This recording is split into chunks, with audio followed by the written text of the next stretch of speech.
Eh, Buenas tardes a todos. Bienvenidos a el primer conservatorio del 22º Congreso Gobernar Salud de la Corporación Colombiana de Secretarios de Salud Municipales.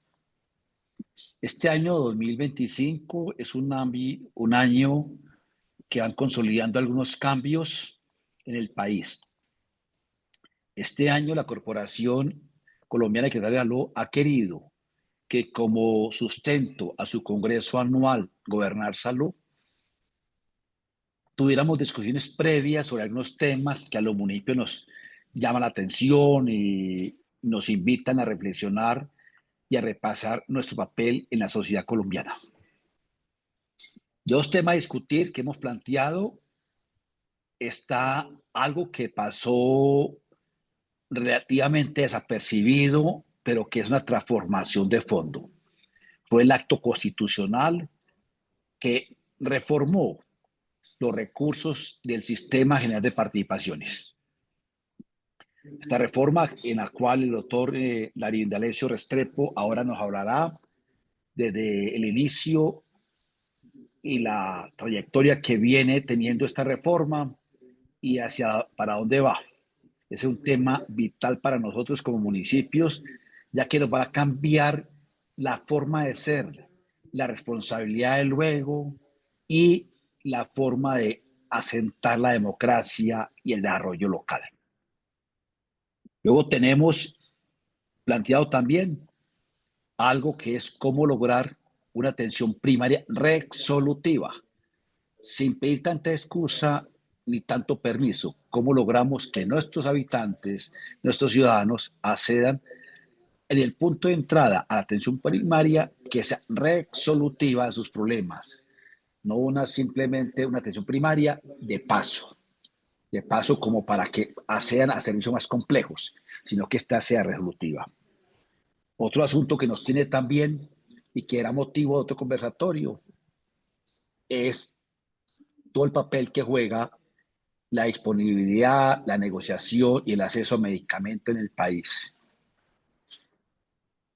Para también terminar diciendo cómo operarán las EPS en su sistema actual o las gestoras de salud y vida que plantea la reforma a la salud. Son temas diversos. Y el otro es cómo montamos redes reales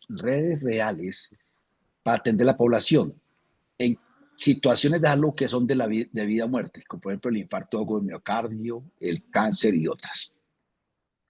Pero luego iremos invitándolos poco a poco a estos conversatorios que es de culminar con propuestas concretas al país en nuestro Congreso Gobernar Salud en octubre próximo.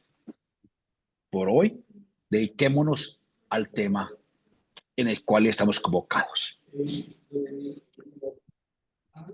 La reforma o acto legislativo del Sistema General de Participaciones, los recursos. Ustedes generalmente son personas líderes, jóvenes en el país, que posiblemente no tienen en su memoria, recuerdo, que después de la Constitución del 91, nuestros recursos como municipios fueron creciendo poco a poco y que la meta era llegar casi al 48% de los ingresos corrientes de la nación dirigidos a los municipios y departamentos. Esa era como la meta de lograr 48% y tener una gran autonomía municipal, una fortaleza del Estado local, un desarrollo para las comunidades territoriales, fue truncado en el año 2001, cuando por una reforma constitucional se decidió que prácticamente estos recursos no se irían creciendo a un monto en ese momento determinado, sino que partiendo de una cifra cierta, irán creciendo cada año por el punto de inflación o por otras variables, que prácticamente, después de llegado prácticamente al 42%, hoy escasamente representa el 24-25% de los ingresos corrientes de la nación. La reforma en la cual el doctor Darío Indalecio Restrepo, que es un académico, historiador, caleño, pero de padres antioqueños, y que ha tenido diferentes estudios y que me lo he encontrado en muchos escenarios para discutir y verlo cómo él ha intervenido con las comunidades. Hoy lo hemos querido invitar para que hablemos de esto. Lo que el doctor Darío nos va a explicar es la misión de descentralización que él pudo presidir y cómo esto terminó el acto legislativo de reforma a los recursos del sistema general de participaciones, que es llegar luego a unos recursos del 48% del ingreso corriente de la nación. Pero ¿quién más que el doctor Restrepo es para que él nos explique esto y nos invite a la reflexión, ya que participemos en la siguiente fase, la reforma a las competencias municipales? O sea, los recursos fueron reformados y van a crecer del 24% hoy al 39% en 12 años. ¿Pero para qué? Que es la discusión siguiente. ¿Qué deben hacer los municipios con los recursos? Y por eso invitamos hoy al doctor Darío Indalecio Restrepo para que nos oriente a nosotros los municipios de qué ha pasado y cuál debe ser nuestro papel en la discusión que nos invita esta reforma. Doctor Darío Indalecio, muchas gracias por acompañarnos aquí con los municipios colombianos que son el objeto real del acto legislativo que usted pudo liderar. Muchas gracias por su compañía. Bueno, muchas gracias por la invitación. ¿Se oye bien? Perfectamente. Perfecto, perfecto, muy bien. Y lo vemos bien también. Yo no me oía bien, pues, de ninguna manera, pero le acepto el cariño. Sí, me siento muy honrado con la invitación y pues uno puede hacer esta charla eh, infinitamente larga porque tiene muchísimas aristas, porque si uno toma una mirada histórica, entonces dice, pues, ¿cómo no hemos podido todavía construir la nación colombiana porque no integramos a todas sus regiones, al desarrollo, a las instituciones, a la democracia y al bienestar? Y entonces uno empezaría por los recuentos del siglo XIX. Y tienen todo el sentido, porque la tarea es exactamente la más estratégica de todas, lograr una integración del país, ¿sí? Que todavía está muy descosido, muy fragmentado, muy inequitativo. Somos el país más inequitativo de América Latina, la región más inequitativa del mundo. Y eso tiene geografía. Y cuando uno aplica los criterios de desarrollo económico, de desarrollo institucional y de desarrollo de políticas de bienestar, se da cuenta que eso no solo está repartido geográficamente, sino organizado geográficamente. Nosotros hemos organizado geográficamente las posibilidades y también las marginalidades.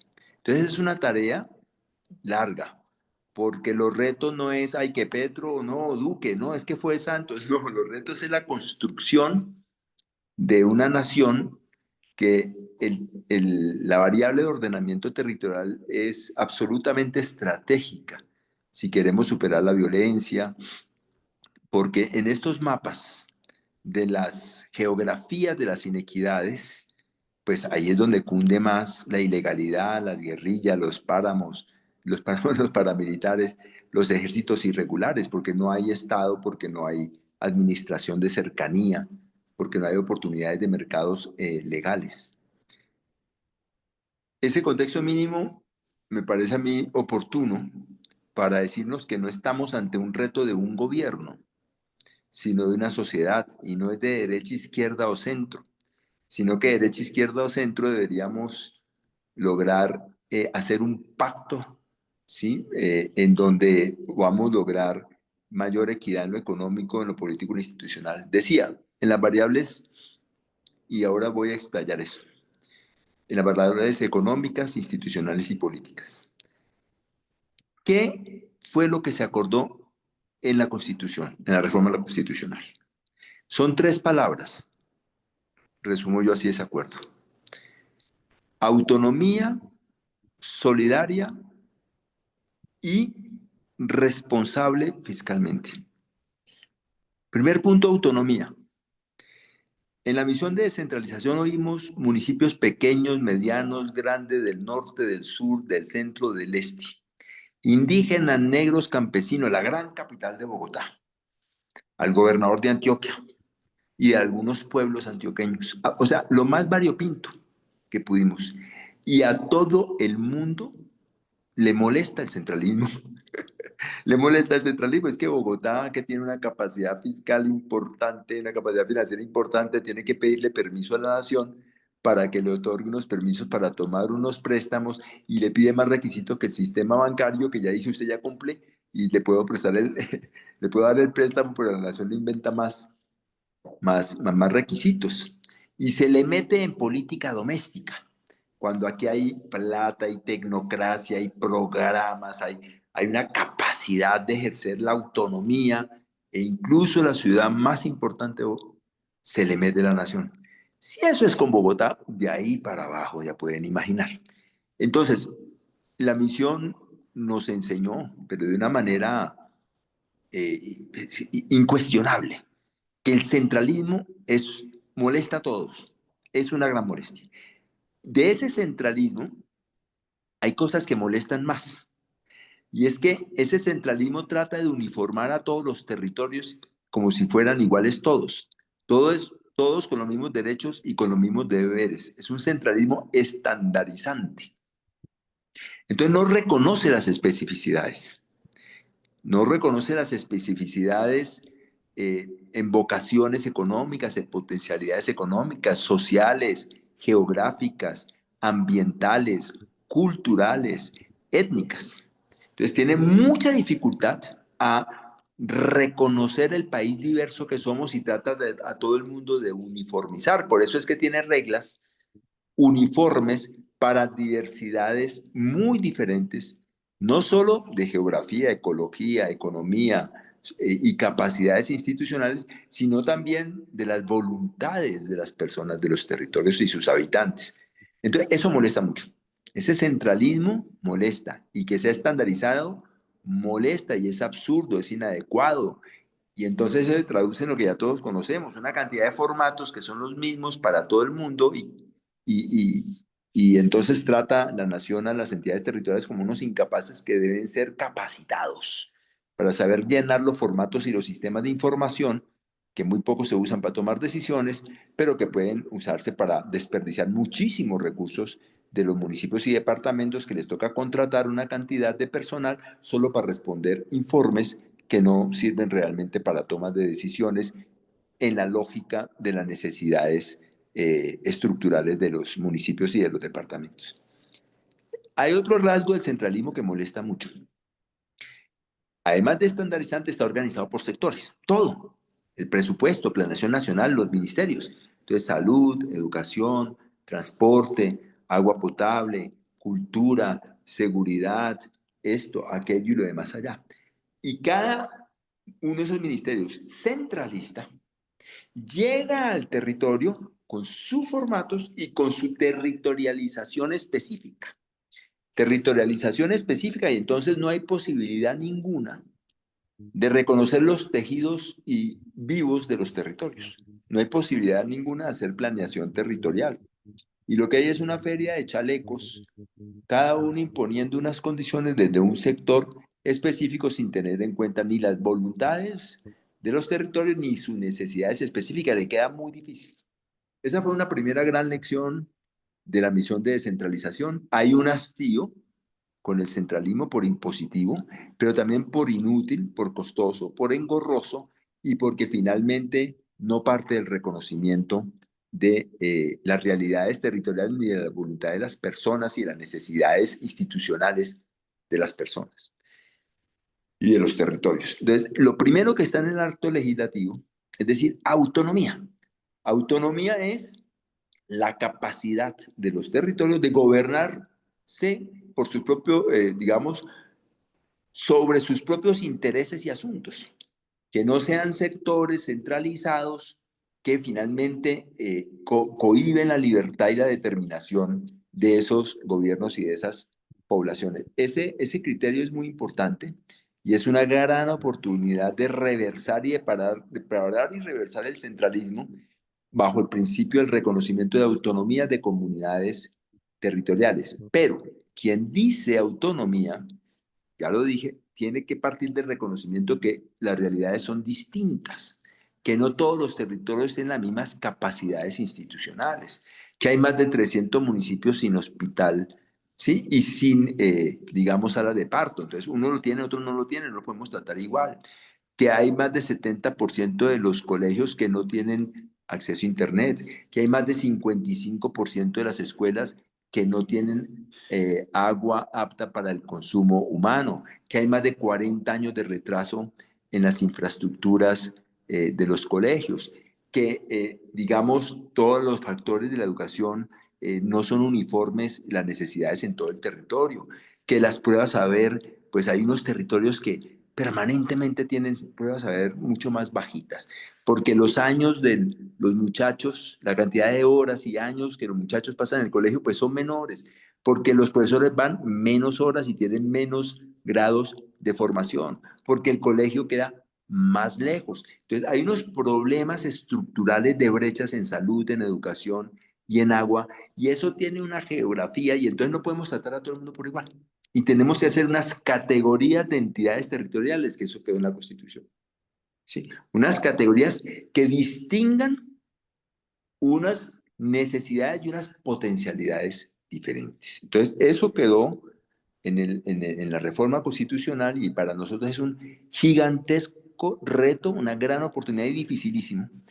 El principio de autonomía está en la Constitución y eso supone reconocer diferencias en capacidades económicas, institucionales y sociales y por lo tanto adentrarnos a una categorización de entidades territoriales que permita decir, no todos tendrán las mismas competencias, no todos tendrán las mismas obligaciones, habrá una discriminación positiva en los procesos de asignación de plata para aquellos que tengan más brechas sociales, institucionales y económicas. Y habrá unos procesos de fortalecimiento de esas capacidades institucionales para poder asumir, digamos, los atributos propios que dan esas categorías diferenciales. Primer principio, autonomía. Segundo principio, ya ligado a este, solidaria. Decía que solidaria es muy importante porque es todo lo de cierre de brechas. Nosotros tenemos unas brechas después de 35 o 38 años, depende de cómo uno sume, del proceso de centralización. Este país no solo sigue siendo uno de los más desiguales del mundo, sino que distribuye geográficamente esas desigualdades. Entonces no se trata solo de que va a haber más plata para salud, va a haber más plata para educación, va a haber más plata para agua, sino que los criterios de asignación de esos recursos no pueden seguir siendo los mismos. Ustedes, yo creo que es el sector que más lo ha sufrido y más lo sabe, que la cantidad de plata per se no cierra las brechas, que esos 98 billones de pesos de este año y acumule para atrás cuántos billones de pesos anuales llevamos, pues no necesariamente ha fortalecido los hospitales públicos, sino que los ha quebrado. ¿Sí?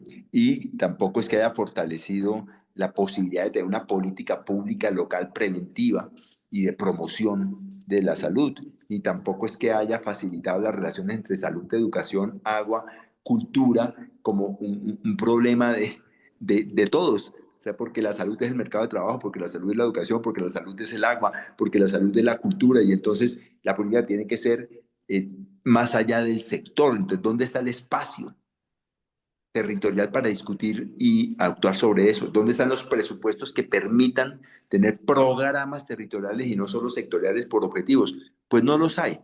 Entonces, cuando uno dice, segundo reto de la reforma constitucional, autonomía para cerrar brechas, ¿sí? Está refiriéndose a eso, a la necesidad de decir esto no es solo una cuestión de más plata, es una cuestión de criterios diferentes de asignar plata, porque los criterios anteriores tuvieron unas virtudes en expandir unas coberturas, pero estructuralmente no cierran una brecha, sino que la reproducen en mortalidad materno-infantil, en acceso a los servicios, en acceso a los especialistas. en las dotaciones, pues ustedes saben más que otros, en las capacidades de las secretarías de salud de los diferentes municipios. Son muy desiguales en cantidad de personal, conocimiento, dotaciones técnicas, presupuestos, programas.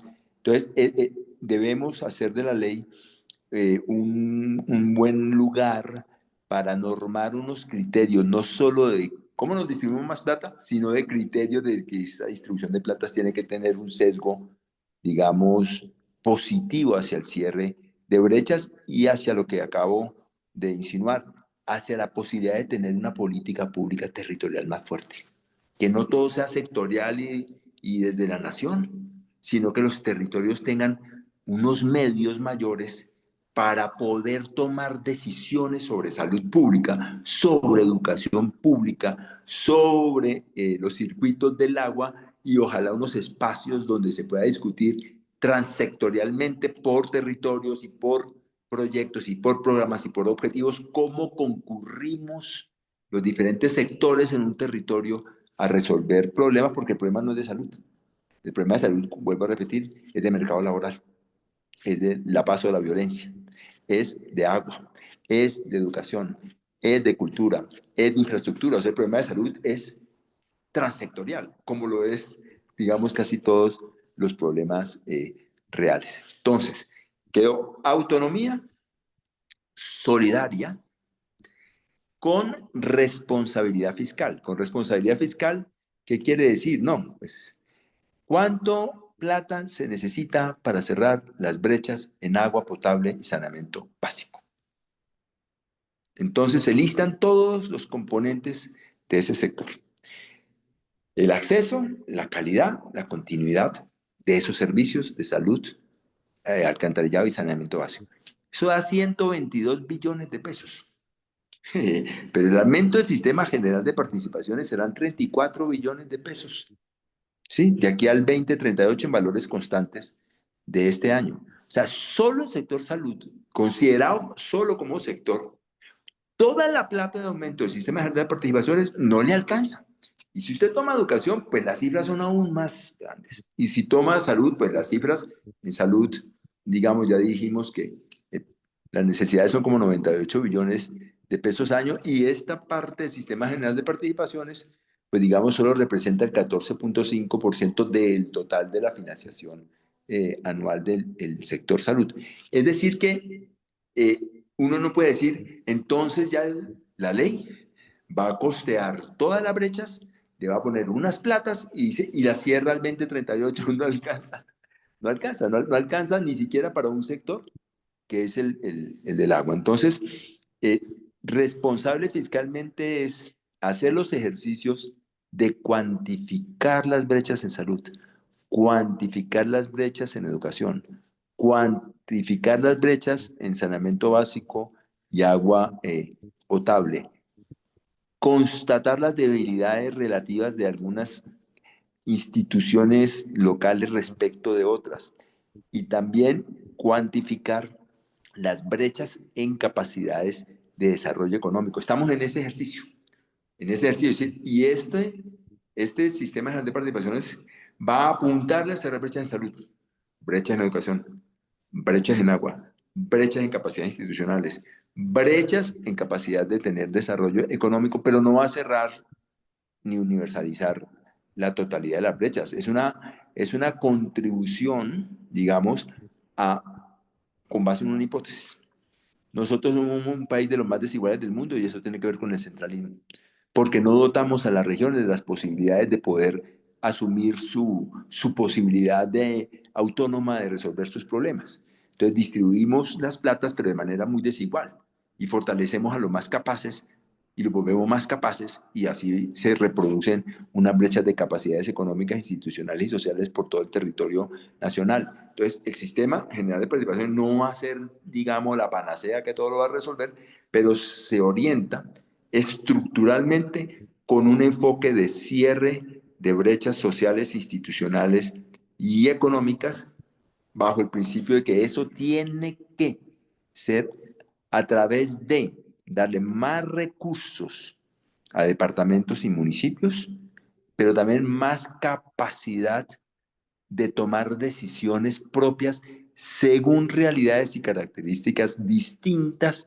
que no hay sistema de información nacional ni autoridad nacional que pueda reconocer las distintas necesidades y potencialidades de 1.112 municipios. Entonces hay que descentralizar la capacidad de intervención y de articulación de la política pública. Yo creo que la manera más breve, como yo pudiera presentar eh, el reto es esa, y repito, ya llevo 20 minuticos, no espero tomarme muchos más.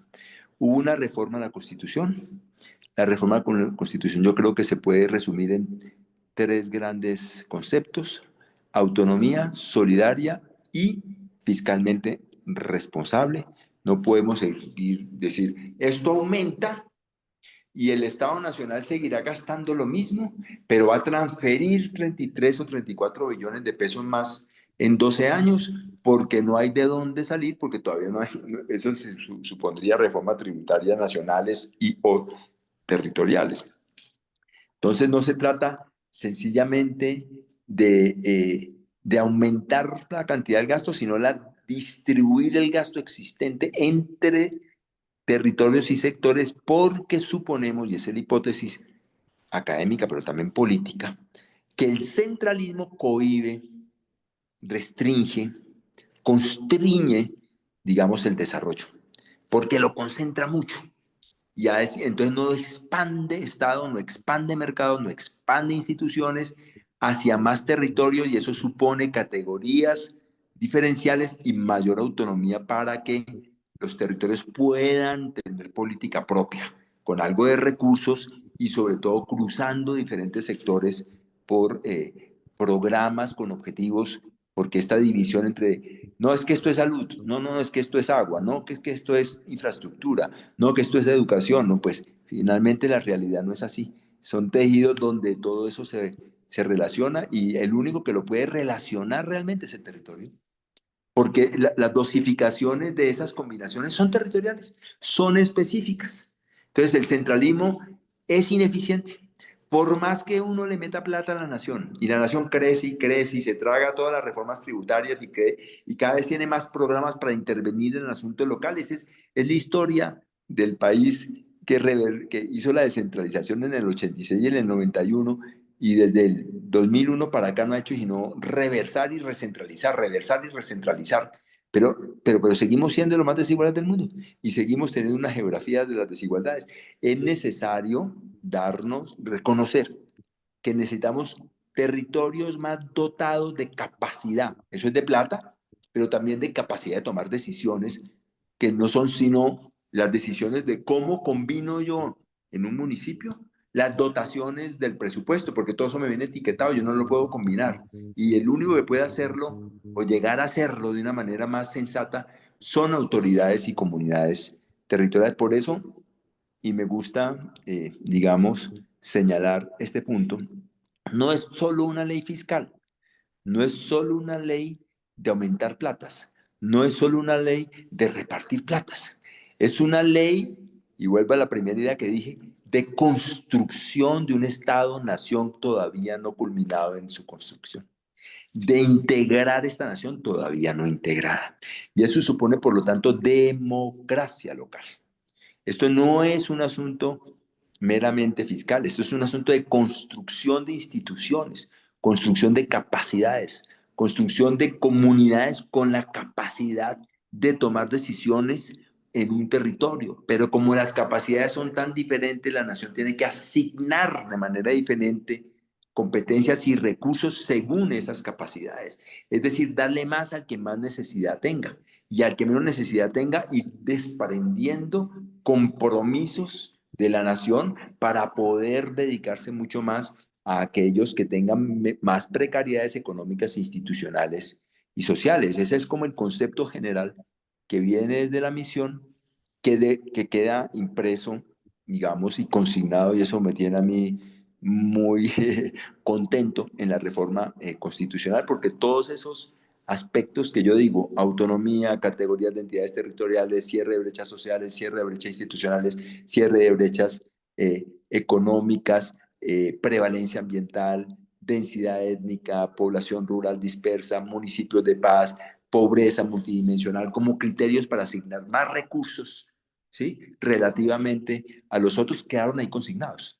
Ahora estamos en la tarea, y con eso concluyo, de hacer la ley. Esto es complejísimo porque ya vieron todo lo que hay que combinar, ¿no?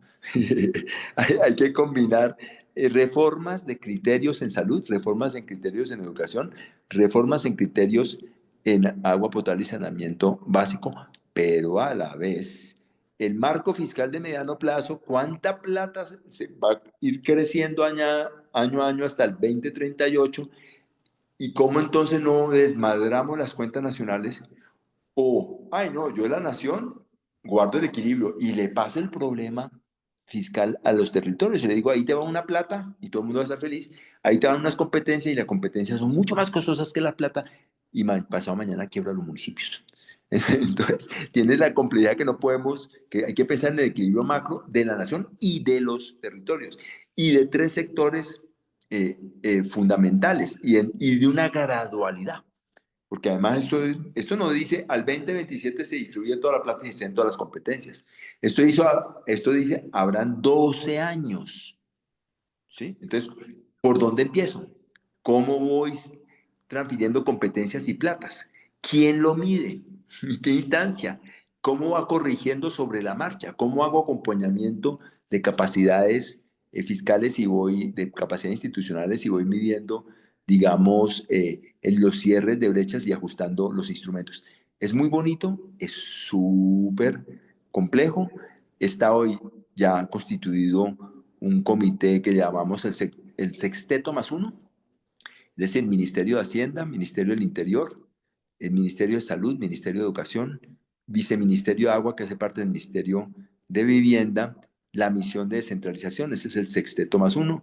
Nos reunimos todos los días, por ahí 8 horas diarias, y vamos tejiendo y tejiendo y tejiendo esto que esperamos al final de este mes tener un primer pero consistente, borrador estructurado para unas negociaciones más sistemáticas sobre cada uno de sus aspectos, pero sobre todo con un deseo enorme de mantener el equilibrio entre autonomía y cierre de brechas con equilibrio fiscal.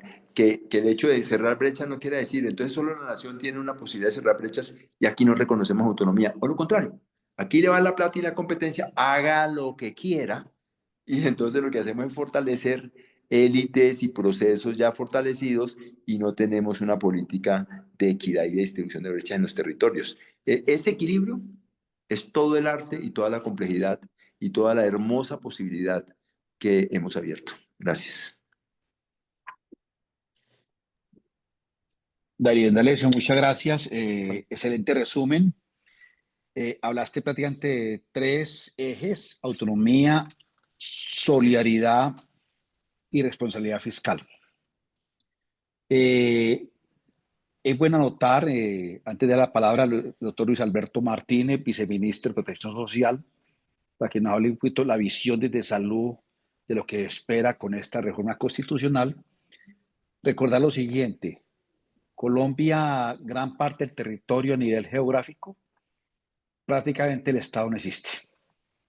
60% del territorio nacional, el Estado es muy débil y allí ha sido cooptado el Estado por organismos legales e ilegales. Cuando digo legales es cuando, a pesar de estar constituido legalmente una empresa, un emprendimiento, un desarrollo, este no cumple en nada con sus condiciones y necesidades de sus propios trabajadores, por ejemplo.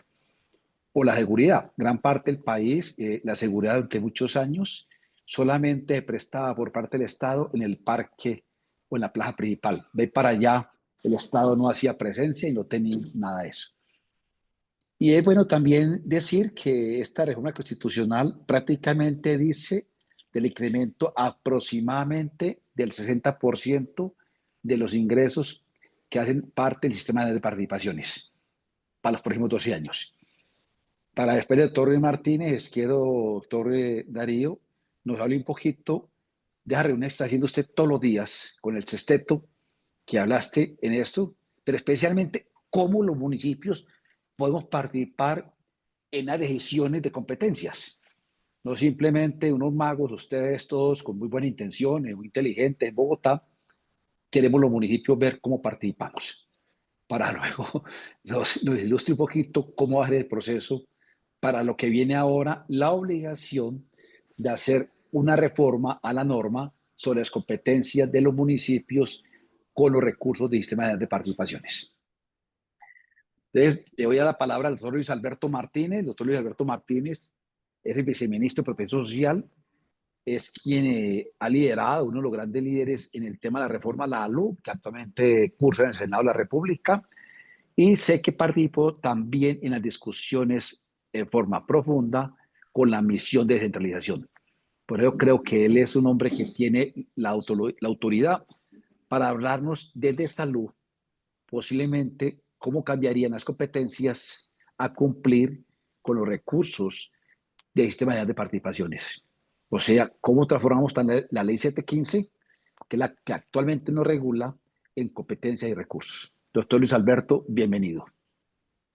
Bueno, buenas tardes. Espero que me estén escuchando bien. Perfectamente. Doctor Julio, un saludo muy especial también al profe Darío, a las personas que nos acompañan el día de hoy vía virtual. Ahí, digamos, quisiera hacer un recuento rápido del tema como para poder identificar en el sector salud específicamente qué es lo que ha pasado luego de estas reformas constitucionales que hubo en el 2000, en el 2007 y el año pasado. Pues resulta que nuestro país, después de que hicimos ese gran acuerdo nacional de la Constitución del 91, pues planteamos desde el artículo 1 y 2, donde se definen las finalidades del Estado, para qué se construye un Estado, y sobre todo en el caso nuestro un Estado social de derecho. Pues un Estado se constituye, en el caso nuestro, para garantizar derechos, para satisfacer las necesidades de sus residentes. No obstante, estábamos en la década del 90 y, hay que decirlo también, vino una especie de paquete de artículos dentro de la Constitución que planteaban una participación importante del sector privado en la prestación de servicios públicos esenciales. Y de ahí, pues, consecuente con eso, pues había también que pensar en cómo participaban las entidades territoriales o los gobiernos subnacionales en el desarrollo social y económico del país, qué les tocaba hacer. Y entonces se plantea, por ejemplo, en la Constitución del 91, en el artículo 49, se plantea que en lo que tiene que ver con la prestación del servicio público esencial en salud, pues son unas competencias indelegables del Estado la organización, la coordinación, la regulación, la financiación de ese servicio público esencial. El desarrollo jurisprudencial luego trajo consigo el que nuestro país se abocara a una ley estatutaria. Las leyes estatutarias en el país son para regular derechos que ya se consideran fundamentales. Y entonces la ley estatutaria en su artículo 2 vuelve y repite, reitera lo que les acabo de decir del artículo 49 de la Constitución. Y en el articulado de la ley estatutaria es claro cuáles son las responsabilidades del Estado. No obstante, luego de la Constitución del 91, pues se crea la Ley 100 del 93. Y la Ley 100 del 93, un hito importante de nuestro sistema de salud, pues crea el Sistema General de Seguridad Social. Y en salud específicamente, pues crea unas figuras que a su vez fueron creando unos mercados. Y entonces parte de algunos artículos de la Constitución que planteaban que había que darle participación al sector privado en la prestación de servicios públicos esenciales, se plasma en la Ley 100 del 93 y se crean las empresas promotoras de salud. Y entonces el devenir de los años, pues trajo consigo que a las entidades territoriales, a los gobiernos subnacionales, se les fuera quitando responsabilidades, se les fuera quitando competencias. Pero lo más crítico es que se les fueron quitando recursos. Entonces, los que alcanzamos a trabajar en el Sistema Nacional de Salud, Pues en el Sistema Nacional de Salud teníamos una organización territorial importante. Teníamos unas regiones, subregiones y o provincias, dependiendo del departamento. Teníamos unas direcciones territoriales de salud, en gran parte, o unos institutos territoriales de salud que estaban ahí en el territorio. La palabra territorio, territorial, era mandatoria en el Sistema Nacional de Salud. No obstante, con la llegada de la evolución normativa de la Ley 100, pues primero, conjuntamente con la Ley 100 sale la Ley 60 del 93. Y la Ley 60 del 93 todavía hablaba de una figura que tuvimos mucho tiempo, el situado fiscal, los recursos que ayudaban a financiar en los gobiernos subnacionales la salud y la educación. Pero entonces se cruza con la Ley 100, entonces ya se le empieza a quitar, aparte del situado fiscal, que iba de manera completa a financiar la red pública, incluso la red privada de hospitales, sobre todo los hospitales privados que eran fundaciones sin ánimo de lucro. Gran parte de esos hospitales se beneficiaron o se financiaron más bien con recursos del Estado. Entonces empieza la Ley 60 a plantear que hay que cofinanciar el aseguramiento. El naciente aseguramiento, sobre todo en cabeza de las entidades territoriales, la responsabilidad que tenían de cofinanciar o que tienen el régimen subsidiado, la población de menores ingresos categorizadas por un instrumento. Y de ahí viene ya la evolución y entonces se crea otra figura, las empresas sociales del Estado. Entonces los hospitales públicos que antes se financiaban con recursos del orden nacional y del orden territorial, se conforman en empresas, una especie de pequeñas corporaciones, con todo respeto, que son muy lábiles a la corrupción y que están en todo el país como ese agente del Estado para ayudar a satisfacer necesidades, para contribuir a la garantía del derecho fundamental a la salud. No obstante, se le pide que sea rentable financieramente, que producto de la venta de servicios, cuando le pagan, pues ella puede pagar la nómina, puede pagar los medicamentos, etc. Entonces ya ahí tenemos un problema, que una institución que antes vivía del financiamiento estatal, de un momento a otro la convierten en empresas y la ponen a vender servicios y a competir. Y resulta que la gran mayoría de municipios del país, donde en el 80, un poco más por ciento, solamente hay un prestador de servicios de salud. Y ese prestador hoy es una AS, un hospital público. Ahí no tiene con quién competir. Sin embargo, estas tendencias neoliberales de adelgazamiento del Estado, pues pusieron a competir a una especie de agencia del Estado con alguien que no tiene competencia. Y eso es parte del fracaso que tiene la Ley 100 del 93. Consecuentemente con eso, entonces viene lo que ya se planteó de la disminución de recursos.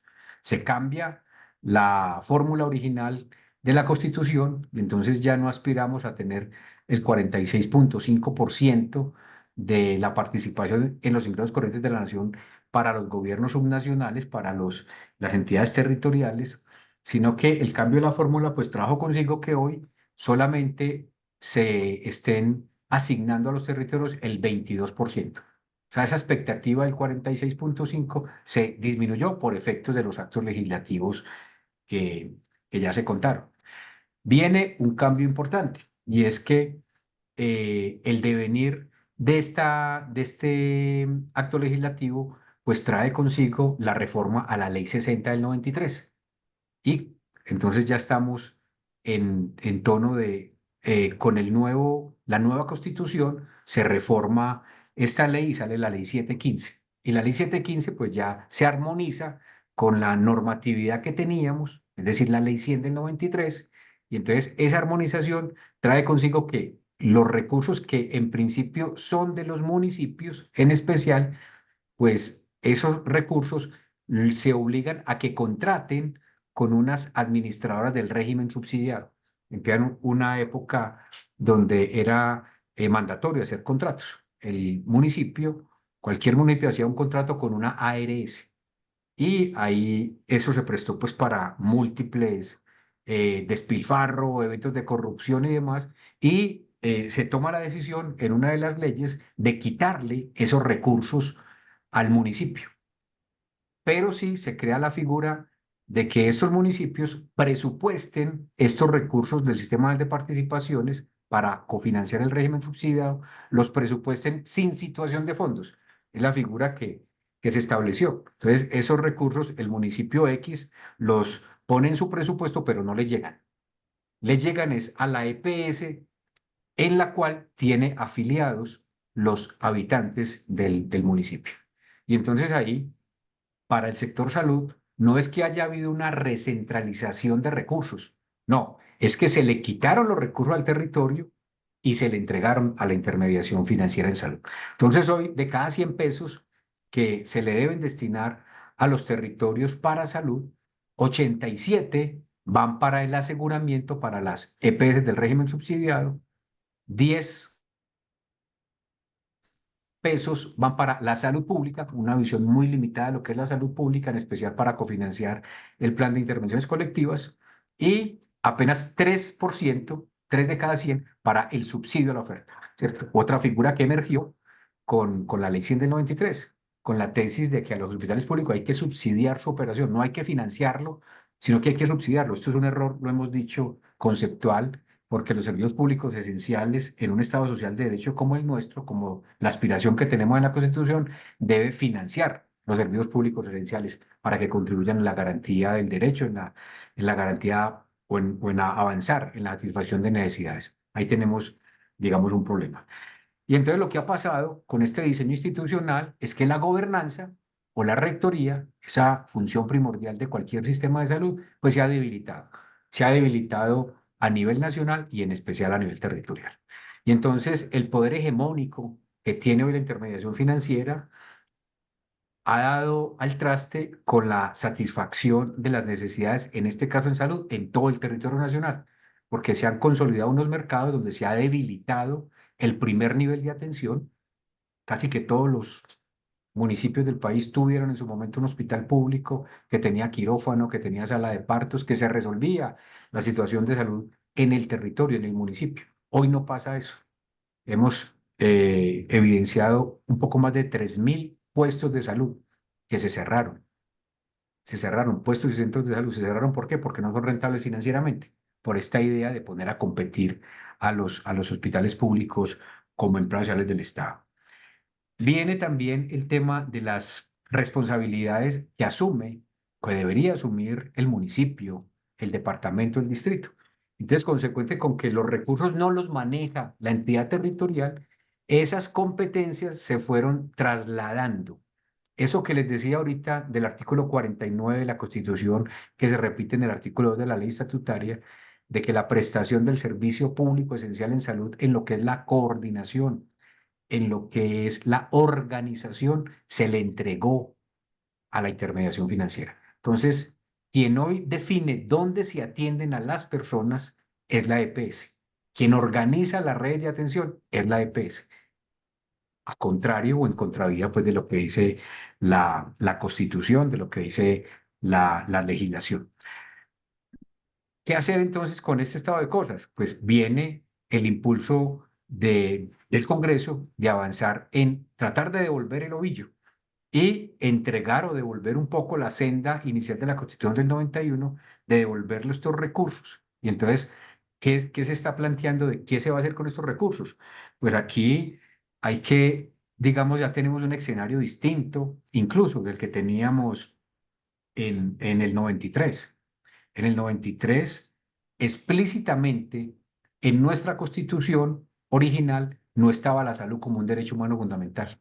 Estaba para unas poblaciones especiales. Pero fue la jurisprudencia, incluso el bloque de constitucionalidad, donde hacen parte los acuerdos internacionales que han declarado la salud como un derecho humano fundamental y que el país, nuestro país hace parte, pues ya era suficiente. No obstante, aquí somos muy legalistas y hasta que no vemos eso en la legislación o en la jurisprudencia no lo empezamos a aplicar. Pues hay extensa jurisprudencia desde el 94 hasta nuestros días que plantea que la salud es un derecho humano fundamental. Entonces, hoy tenemos ya es un horizonte, digamos, mucho más claro y tenemos una luz, una herramienta muy positiva que es la ley estatutaria y la norma de jurisprudencia, en especial la sentencia C313 del 2014, que le da la exequibilidad condicionada a la ley estatutaria.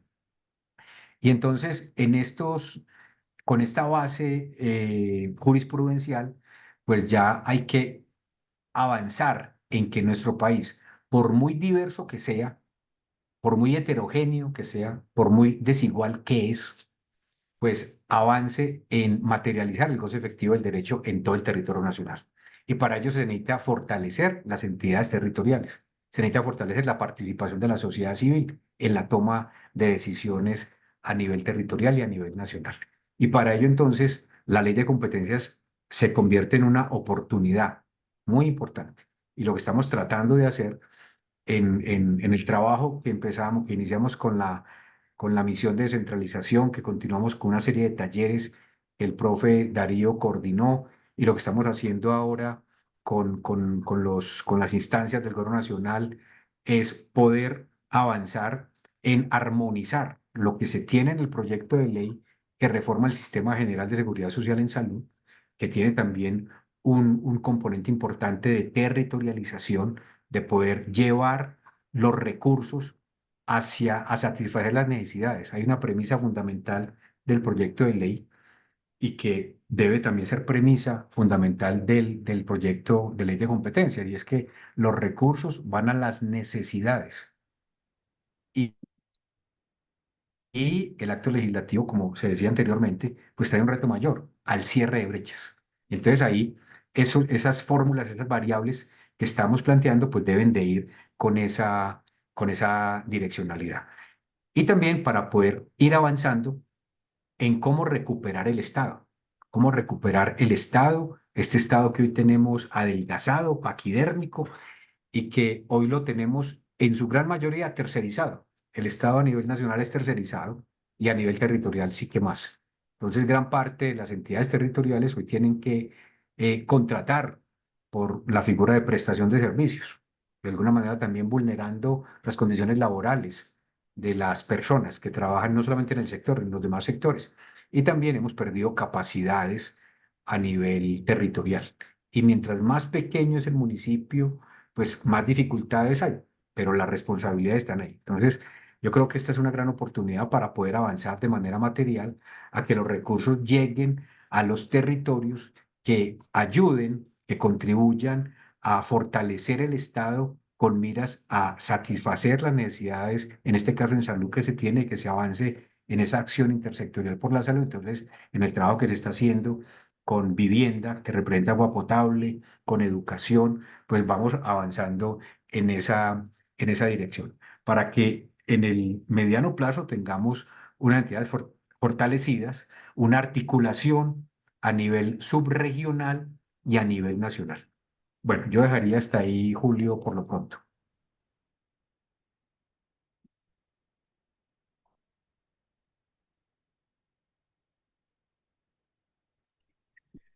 Doctor Luis Alberto, muchas gracias por su intervención. Muy interesante recuento histórico que hace y cómo realmente, además de que hemos tenido poco desarrollo en los territorios, en muchos territorios colombianos, en más de 700 municipios menores de 20.000 habitantes, con poca presencia del Estado. Además, tenemos un problema de que hemos entregado al Estado a que un tercero, un privado, sin mucho control, termine ejerciendo las funciones y el Estado, en cierta forma, desentendiéndose de esa responsabilidad. Ya entregué la función, entonces no sucede, pues ya yo le entregué. No, el Estado tiene que ser garante. Y los alcaldes municipales y la secretaria de los municipales, los municipales son el Estado local, quienes representan el Estado y quienes tienen que ser garante de lo que es la Constitución. Bueno, doctor Darío, te preguntaba, ¿qué aparte con las competencias? El propio acto legislativo dice que habrá que hacer una reforma legal de las competencias municipales y territoriales y departamentales antes de 2027, para que pueda entrar en vigencia el acto legislativo. ¿Cómo van esa reforma que es a presentar? Y lo que le decía, ¿cómo podemos los municipios participar en la formulación de competencias? Sí, hay cosas que puedo advertir y otras todavía el pan está en el horno, ¿sí?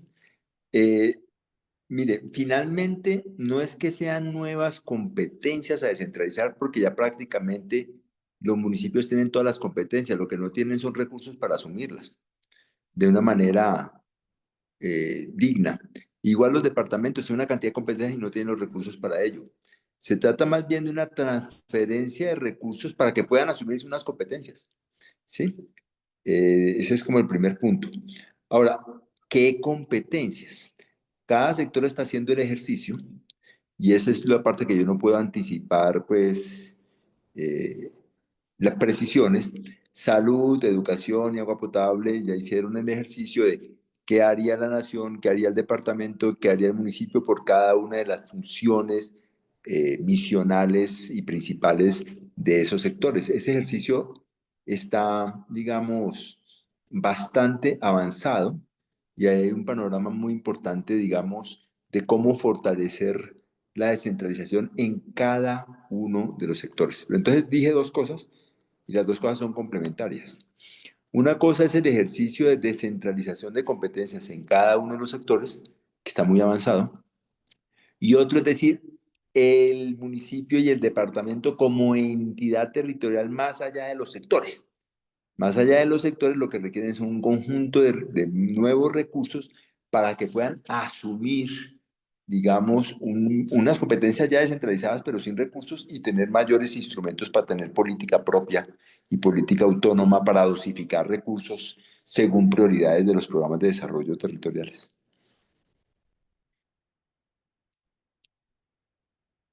Bueno, ¿y cómo contribuir? Entiendo que la Federación Colombiana de Municipios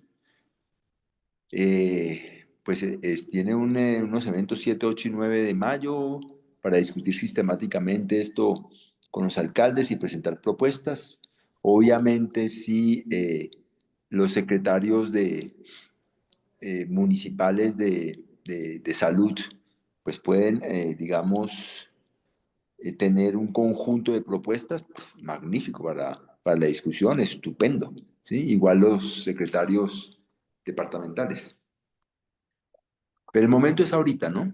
La pretensión es presentar la propuesta el 20 de julio, eso quiere decir tenerla en este mes de mayo, como le dije, un primer borrador suficiente para tener discusiones sobre un texto con diferentes sectores para llegar al Congreso ya un poco conversaditos, ¿no? Y no así, uy, qué sorpresa, el gobierno nacional presentó algo el 20 de julio, sino conversado con alcaldías, con las gobernaciones, con los movimientos sociales, con expertos nacionales e internacionales. También tenemos instancias de esas discusiones. Horario, muchas gracias. En el grupo están varios secretarios de salud municipales y personas que están en la parte local. Uno manifiesta aquí que efectivamente el momento de asignación de recursos siempre hay un miedo y el miedo siempre ha sido de que en el territorio el manejo de los recursos no es transparente, que es que lo van a, entre comillas, mecatear. Parece que cuando me mecatean en Bogotá, como que ya es otra cosa.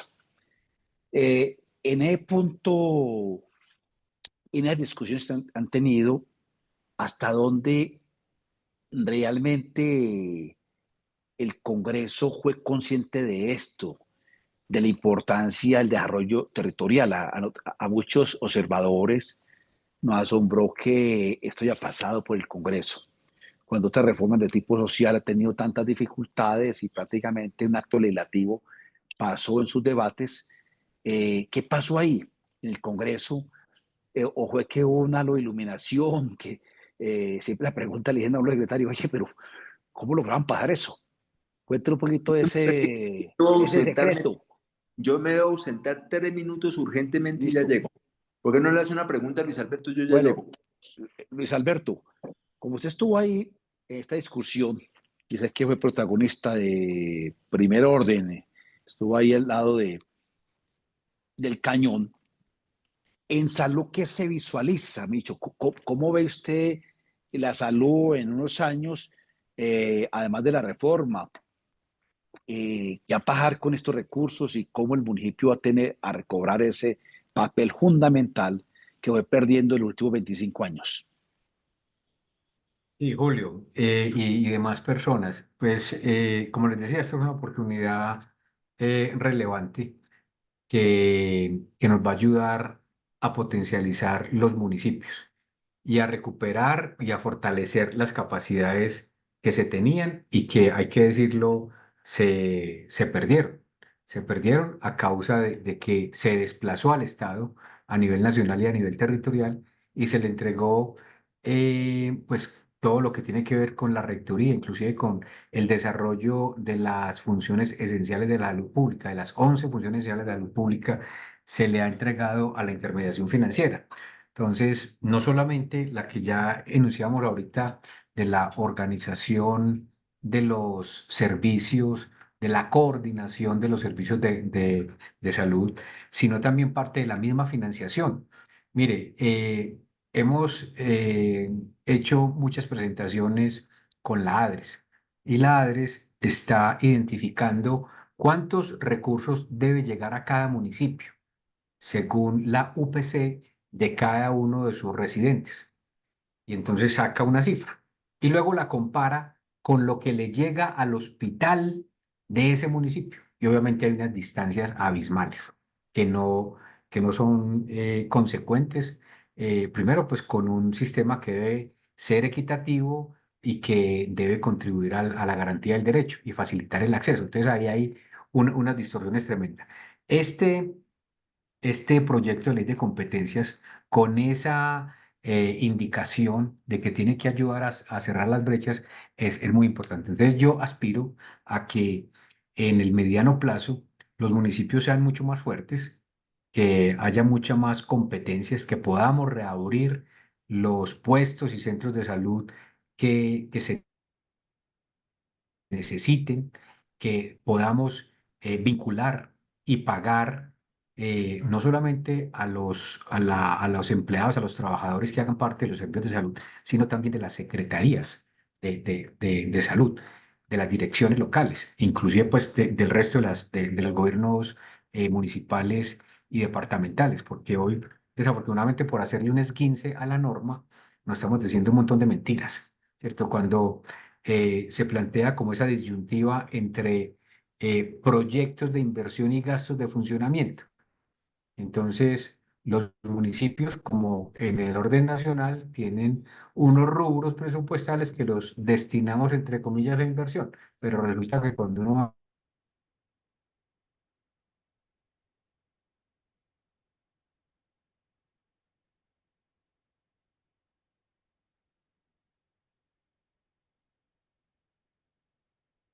A mí se me congeló.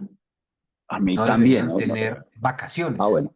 No deberían tener vacaciones. No obstante, en gran parte del año, mire, ya estamos llegando a mayo y todavía hay municipios en el país y departamentos que no tienen las bases llenas, que no tienen los contratistas que deben tener, ¿cierto? Y no tienen esos contratos, pues por la dinámica que se da y por la inestabilidad, digamos, de los gobiernos y demás.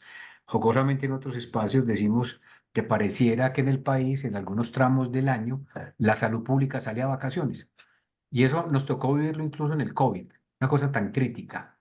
Cuando estábamos en COVID y había que hacer un cerco epidemiológico en una vereda, en un barrio, en una localidad, porque resultó un brote, y entonces, listo, había que mandar el equipo de reacción inmediata, el ERI.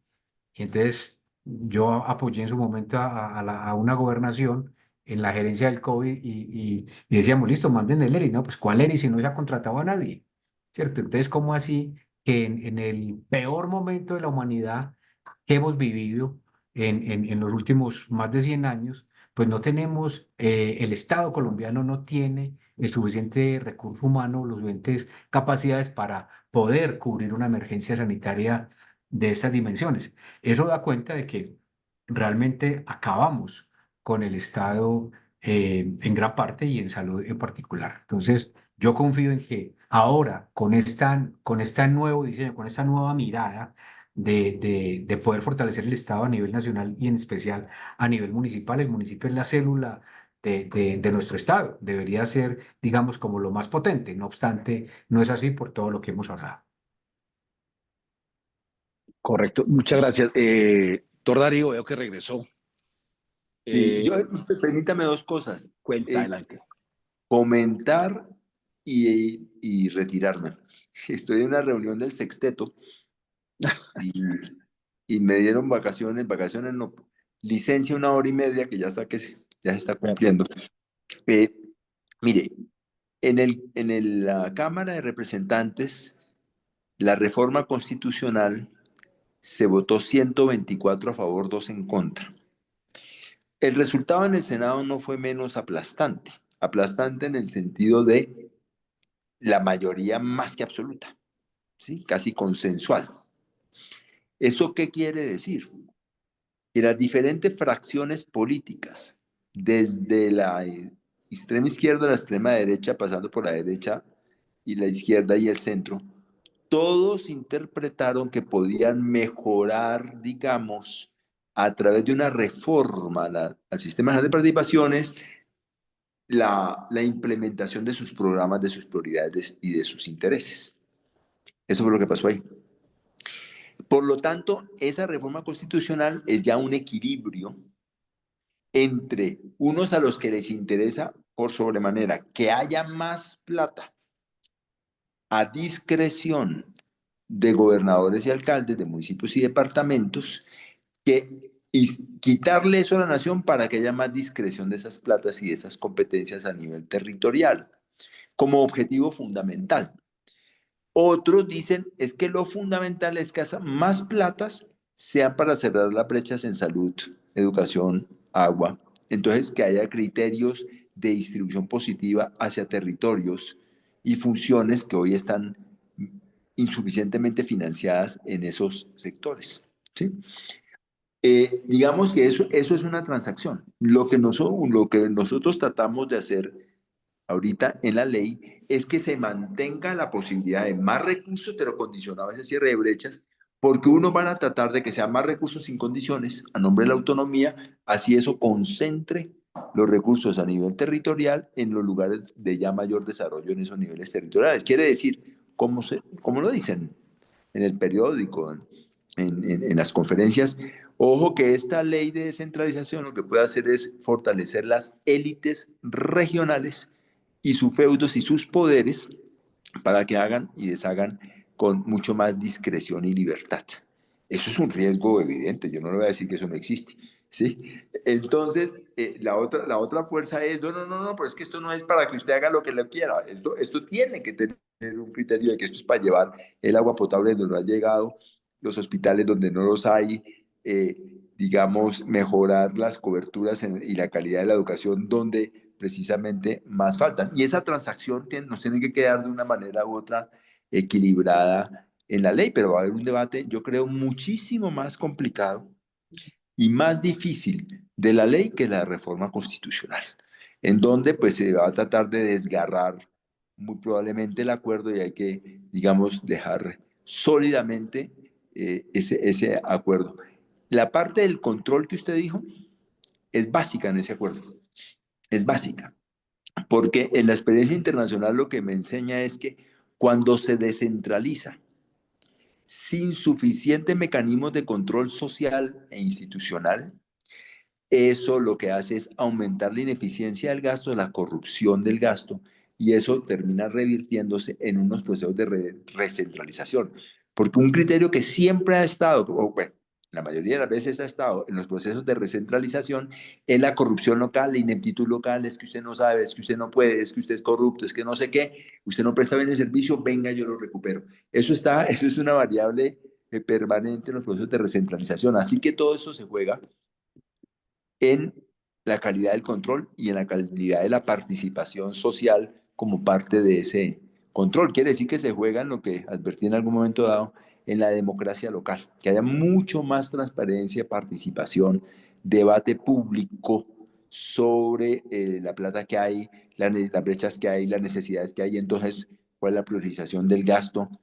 Que a muy poca gente discute eso en el Congreso y en la tecnocracia, y la parte de la gobernanza, de la democracia, de la transparencia, de la participación y del control, pero en esta ley tiene necesariamente que quedar fortalecido porque el peligro es enorme.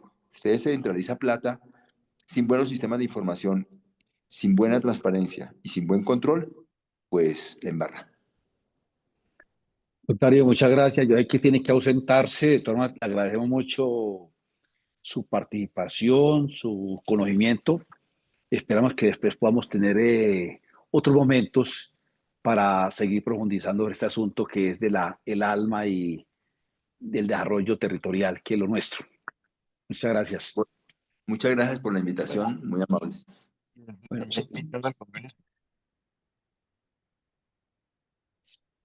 aló.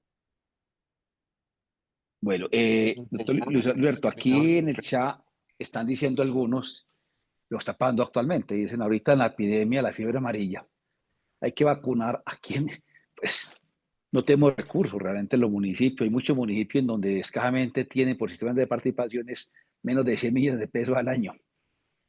Eso realmente no alcanza para nada.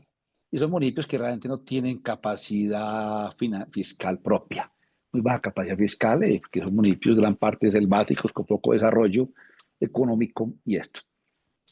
Entonces, esta visualización de lo que queremos avanzar, en la cual obviamente hay el temor también de la IPS, dice, no, entonces ahora los municipios van a coger recursos, lo van a lo que quieran, entonces ¿quién nos va a pagar a nosotros los servicios? Todo esto que ha sido también un distractor en la reforma a la salud, en el cual si decide un tercero, un privado, pues es limpio, y si decide el funcionario público, entonces ya entra descalificado.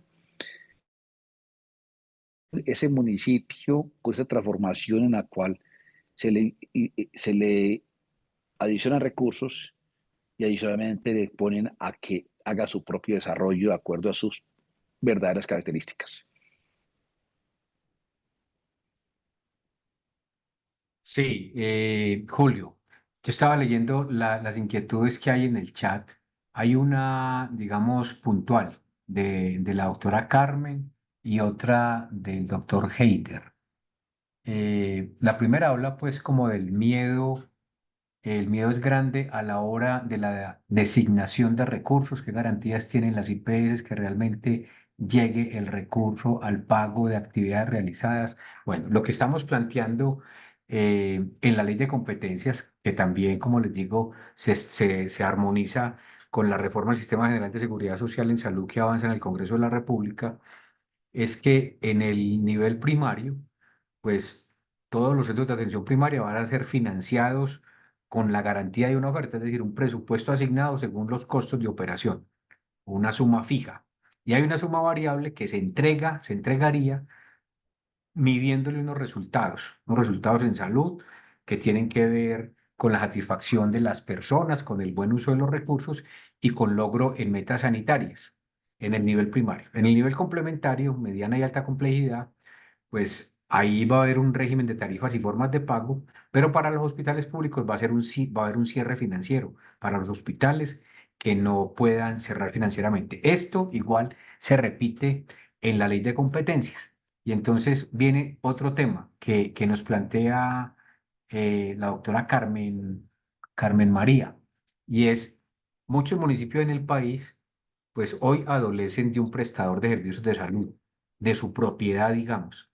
Hemos llegado de alguna manera a lo que se denomina un estado fallido, una especie de estado fallido, donde nos cuenta la historia de la medicina en el país, que las instituciones hospitalarias privadas y obviamente la gran mayoría de públicas nacieron por esfuerzos comunitarios, ni siquiera privados, comunitarios. El mecenas del pueblo se juntaba con las órdenes religiosas, con las comunidades religiosas y organizaban una casa donde llevaban a bien morir los enfermos, dice la historia de la medicina en nuestro país. Estos hostales luego se fueron fortaleciendo y llegó un momento donde agremiaciones como la Federación Nacional de Cafeteros, como los agricultores, dependiendo de la región del país, fueron invirtiéndole recursos a estos sitios. Y luego llega el, el Sistema Nacional de Salud en el 75 y de alguna manera se apropia de estas infraestructuras y se empieza a invertirles recursos del orden nacional y del orden territorial. Pero luego llega la Ley 100 y las transforman en empresas. en empleados sociales del Estado.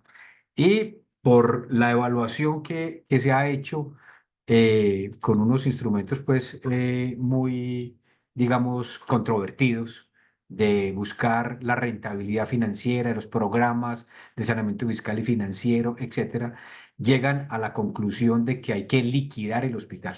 Entonces se liquida la figura jurídica pública y queda una infraestructura. Y esa infraestructura hoy lo llamamos infraestructura pública operada por terceros, ¿cierto?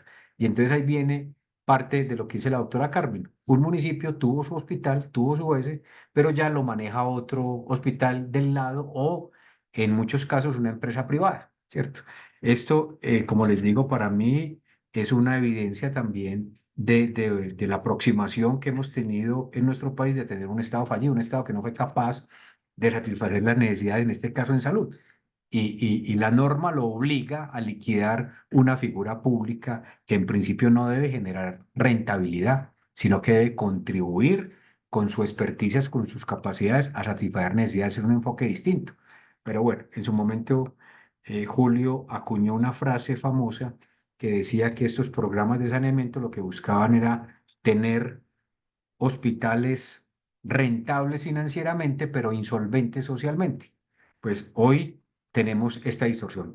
En la reforma al Sistema General de Seguridad Social en Salud y en la ley de competencias reiteramos que los municipios que sientan la necesidad de tener su propia institución prestadora de servicios de salud pública lo podrán hacer.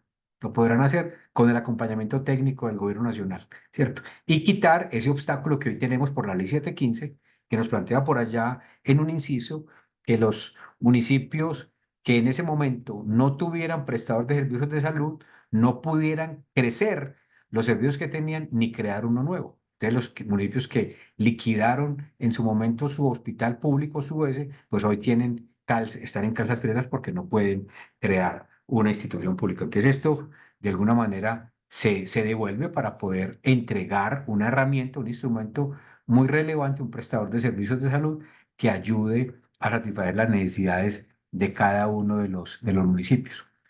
Me plantea Camila sobre el tema de el manual de tarifas que plantea y se usaría en la mediana alta complejidad que comentarios sobre la finalidad y cómo se implementaría en el sistema. Pues ahí llegamos ya a múltiples estudios. La idea es que sea un manual de tarifas, sería un manual de tarifas que tiene unos pisos y unos techos. Unos pisos donde la tarifa piso cubre los costos de operación, cubre los costos de operación y hay un margen importante, un techo para incentivar la calidad y para incentivar también que en las regiones más apartadas del país pueda haber el suficiente recurso humano. Entonces van a haber unos incentivos, digamos, en esa dirección por calidad y por asignación de recursos en las zonas que lo necesiten.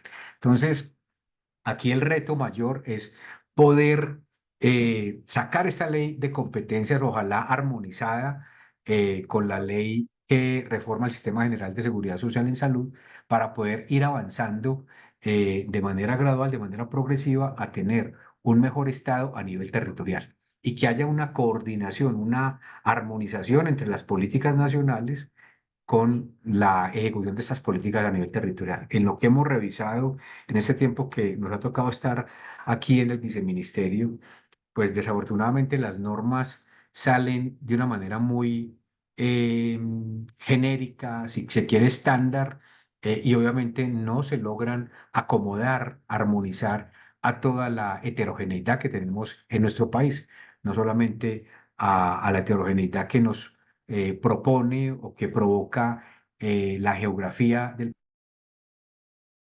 país, sino también digamos, las enormes brechas que hay también en las capacidades que se fueron perdiendo, pues, por lo que ya hemos comentado, 3 décadas de entregarle a la intermediación financiera en salud la rectoría del sistema. Entonces, esto obviamente estamos haciendo ingentes esfuerzos, tenemos 11 departamentos hoy que están trabajando con la Organización Panamericana de la Salud, con la Escuela Andaluza de Salud Pública, la Asociación Colombiana de Saludistas y con el Ministerio en fortalecer esas capacidades para organizar los servicios de salud. Ahí avanzamos. En el segundo semestre aspiramos a avanzar en el resto de departamentos del país para poder ir recuperando estas capacidades perdidas y que ya con la implementación futura de la ley de competencias, pues ya tengamos un camino abonado en poder ejecutar estos recursos con unas competencias y unas capacidades adecuadas. Luis Alberto, aquí hay un comentario en el chat, ya que lo miraras para que vamos cerrando, porque vamos cerrando ahí, dice cómo llegar a las zonas rurales con vacunación cuando la EPS realiza un contrato con la red de primer nivel en la misma tarifa que la zona urbana. Y hoy esa red refiere que no tiene recursos para llegar a las zonas. Y la otra tiene que ver con, dice, cómo se relaciona lo definido en el decreto del modelo de salud pública territorial expedido en marzo con eso que se visualiza en la ley de competencias. Sí, hay las dos cosas. El decreto de modelo, primero, no está expedido. Es un proyecto que se pone a consideración para las observaciones que todas las personas puedan hacer para mejorarlo y ahí sí sancionarlo y ponerlo en práctica. Pues ahí hay unos pilares fundamentales. Uno es que la salud se considera un derecho humano fundamental, que hay una relevancia del Estado, que hay un modelo que hace énfasis en la promoción de la salud, en la prevención de la enfermedad, en el cuidado integral, que trata de desarrollar y se fundamenta en los principios de la ley estatutaria en salud. Entonces, hay, digamos, una armonía adecuada a nuestro juicio con la ley de competencias, que es cómo recuperamos las capacidades del Estado, cómo fortalecemos el Estado. La otra pregunta que tiene que ver con las tarifas que se dan para la vacunación. Pues sí, eso es una parte de la distorsión que tenemos en el sistema. El sistema se montó bajo la premisa de que unos principios teóricos, unos postulados técnicos, administrativos y financieros de otros sectores de la economía se trajeron al sector salud y entonces se volvió la salud una mercancía. Entonces aquí estamos hablando de, venga, ¿cuánto me paga usted por aplicar una vacuna? No, resulta que la mirada debería ser distinta. Tenemos una infraestructura física, tenemos un recurso humano financiado de manera adecuada para que todas esas capacidades cuiden la población en su territorio. Y para eso hay metodologías de costeo y demás. Pero no, aquí estamos todavía pues en la lógica del seguro y de la tarifa y de mercantilizar, de comercializar un servicio público esencial. Ahí tenemos un problema de fondo. ¿Qué hacer por lo pronto? Pues estamos apoyando desde el gobierno nacional con la estrategia de los equipos multidisciplinarios y con unos recursos de fortalecimiento institucional que la persona que tenga esas dificultades, pues nos puede escribir a través tuyo para poder avanzar en esto. Igual que lo que me está preguntando Claudia Marcela Orrego, es mandatorio y ya me dicen que ahorita en mayo sale el proyecto de resolución que va a modificar la resolución 3100 que habla de la habilitación y que es una norma que ha generado múltiples problemas, que le quitó resolutividad al recurso humano en salud, a los generalistas y que le quitó obviamente unas posibilidades de cuidar a la población en su territorio, ¿cierto? Este sistema ha estado diseñado en varios puntos para tener el resultado que hoy tenemos, ¿cierto? Una población que no la cuidamos de manera integral en todo el territorio nacional, sino que la obligamos, le ponemos miles de barreras de acceso, hemos perdido capacidades, se han cerrado hospitales, puestos de salud, vulneramos las condiciones laborales, pauperizamos los trabajadores del sector y todo eso lo hacemos pues para entregarle los recursos a la intermediación financiera en salud, pues con una premisa fundamental y una conclusión también que les quiero compartir. Pues para nosotros es evidente que el mercado no es el mejor asignador de recursos para servicios públicos esenciales. Por el contrario, es un pésimo asignador de recursos para servicios públicos esenciales. Y yo con eso terminaría ahí, Julio. Bueno, muchas gracias. Yo creo que de todas formas es importante decir que en la ley 715, cuando nos pusieron los famosos planes bienales, que al final solamente fueron aplicadas a las instituciones públicas, terminaron amarrando el desarrollo de los pequeños hospitales y la introducción de cualquier servicio, ya que volvió una barrera y quitar la iniciativa a los municipios de poder cada día ofrecer más servicios que sus comunidades necesitaban.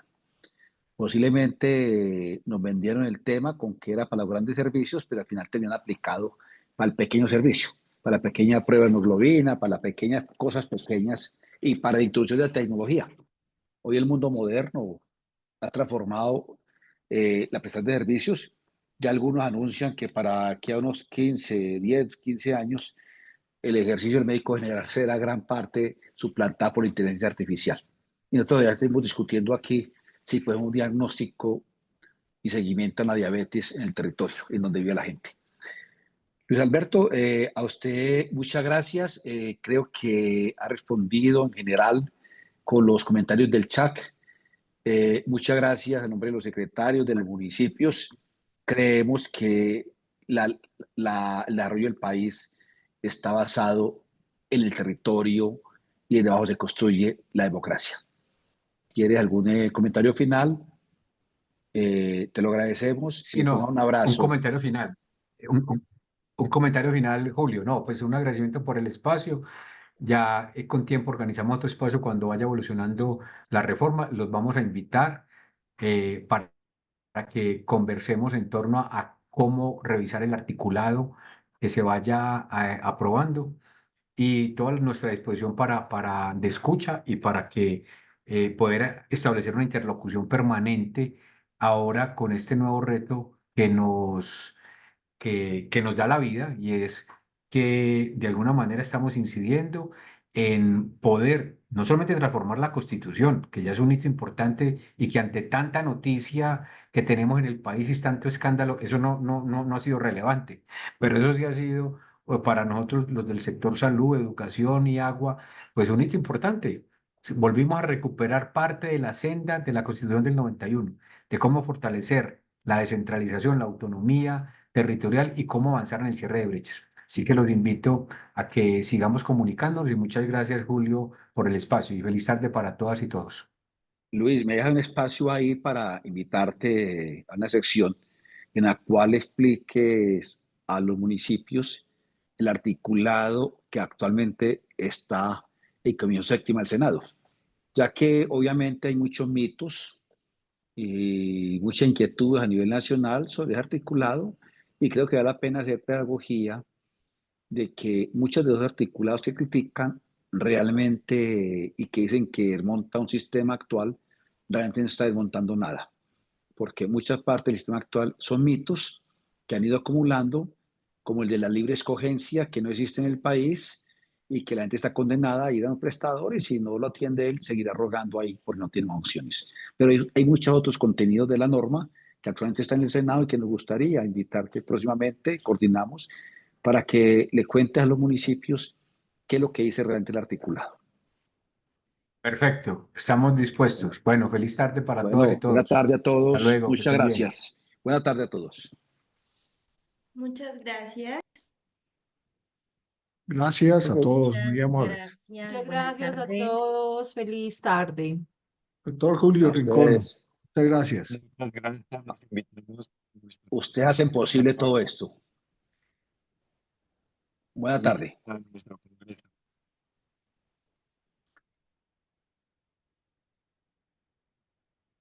Nelson, Bien. ¿cómo estuvo la gente? Para todos, muchas gracias. Con gusto. Gracias a ustedes. Muchas gracias. Ok. Gracias. No, tenemos ahí 30 personas conectadas. Vamos a invitarlos a todos para dentro de 15 días el siguiente foro en el cual conversaremos diferentes temas de interés para todos, para la construcción de un país.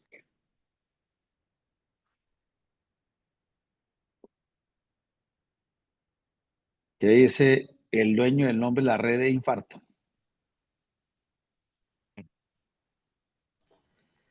Eso suena como trágico, pero cierto. Pero es verdad, es trágico, pero es que Bueno, las trágico, pero redes La Trágico, red de pero cierto. infarto, la red de ACV, la red de oncología, son cosas que salvan vidas. Total. Total. Y en Porque es esto que realmente es lo que se viene trabajando ahora, ¿no? En las redes. seguimos en eso, pero tenemos que hacer la realidad, con el apoyo de todos. Estamos ahí en la reunión. Cualquier cosa, estamos atentos. Recuerden nuestro correo institucional. Seguimos en contacto para que la organización del 22º Congreso Gobernar Salud en octubre próximo, entre el 15 y 17 de octubre en Cartagena. Buena tarde a todos.